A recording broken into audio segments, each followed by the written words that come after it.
চাঁপাইনবাবগঞ্জে আন্তনগর train চালুর দাবিতে train অবরোধ ও মানববন্ধন কর্মসূচি পালন করা হয়েছে। মহিদুল ইসলাম ফরহাদ চাঁপাইনবাবগঞ্জ জেলা প্রতিনিধির পাঠানো তথ্য ভিডিও নিয়ে সিয়াম হোসাইনের প্রতিবেদনে বিস্তারিত।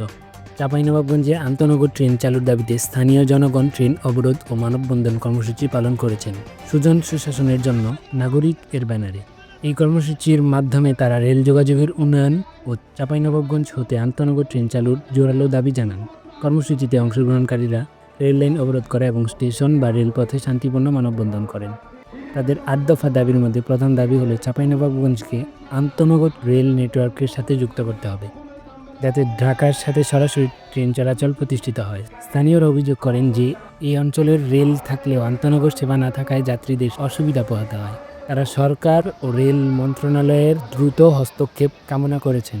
14 মে সকাল 9:30টায় সুজন সুশাসনের জন্য নাগরিক চাঁপাইনবাবগঞ্জ জেলা শাখার আয়োজনে ও চাঁপাইনবাবগঞ্জ সর্বস্তরের জনগণের অংশগ্রহণে ঘণ্টাব্যাপী ট্রেন অবরোধ কর্মসূচিতে আবিরের সঞ্চালনায় চেম্বারের সিনিয়র সহসভাপতি মোহাম্মদ খায়রুল ইসলামের সভাপতিত্বে প্রধান আলোচক ও ট্রেন আন্দোলনের উদ্যোক্তা হিসেবে বক্তব্য রাখেন মোহাম্মদ মনোয়ার হোসেন জুয়েল।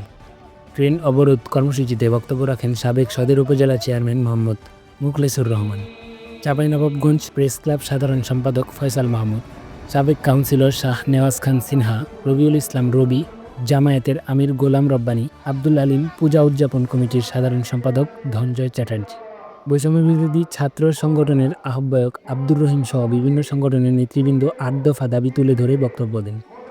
সুজন সুশাসনের জন্য নাগরিক চাঁপাইনবাবগঞ্জ পৌরসভার সভাপতি মোহাম্মদ জমশেদ আলী স্বাগত বক্তব্য দেন। ট্রেন অবরোধ কর্মসূচিতে জেলার বিভিন্ন স্বেচ্ছাসেবী সংগঠন, সুশীল সমাজের নেতৃবৃন্দ, ব্যবসায়ী প্রতিনিধি সহ সর্বস্তরের জনগণ উপস্থিত ছিলেন। মানববন্ধনের প্রধান আলোচনা ও ট্রেন আন্দোলনের উদ্যোক্তা মনোয়ার হোসেন জুয়েল বলেন, 8 দফা দাবির মধ্যে ন্যূনতম দাবি আদায় না হওয়া পর্যন্ত এই আন্দোলন চলমান থাকার কথা ব্যক্ত করেন তিনি। Rail station master Mohammad Obaidul Haque rail কর্তৃপক্ষের সাথে কথা বলে আন্দোলনকারীদের আশ্বস্ত করেন। রেল স্টেশন মাস্টার ওবায়দুল হকের আশ্বস্তের ফলে ট্রেন অবরোধ কর্মসূচি তুলে নেন আন্দোলনকারীরা। মানববন্ধনে আরও উপস্থিত ছিলেন চেম্বারের পরিচালক ও সুজন পৌর কমিটির সহসভাপতি শহীদুল ইসলাম, সুজনের জেলা সহসভাপতি মোহাম্মদ মাসিদুর রহমান, সুজনের জেলা প্রচার সম্পাদক মনিরুল ইসলাম মনির, সুজনের সদর উপজেলা সভাপতি নূরে আলম সিদ্দিকী আসাদ, সাধারণ সম্পাদক জারিফ হোসেন, যুগ্ম সাধারণ সম্পাদক সেলিম হোসেন সহ জেলার সর্বস্তরের জনগণ।